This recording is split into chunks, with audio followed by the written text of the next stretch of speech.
I'm going to be talking about my saltwater aquarium and what species I have in here and like kind of how my journey's going.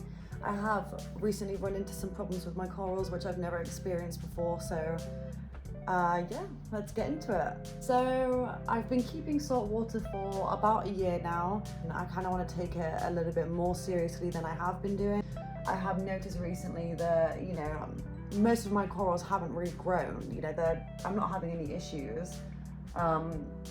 They're not dying, well, they weren't dying, but yeah, they just haven't really grown. I've noticed the past couple of days that two of my corals have actually been dying off. So I did multiple tests. As you can see in the back, the stylo has been turning white from the bottom up.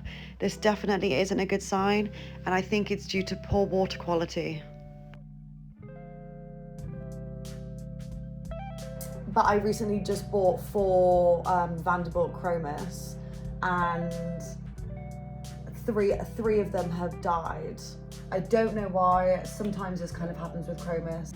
Because I have hermit crabs and snails and a cleanup crew, and I have a lobster as well, you don't really tend to see, a body of a fish. So, going from 4 to then having 1, I just kind of suspected that 3 of them had died, and I think that's probably what has spiked the nitrate, which could have been causing the corals to be dying off.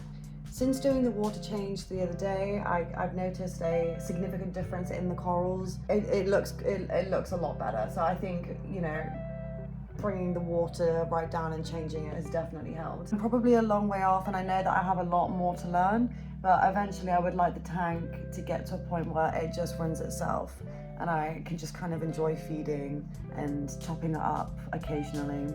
Anyway, I'm gonna move on to the species spotlight. I know some people were interested exactly what things I keep in my tank, so I hope you enjoy.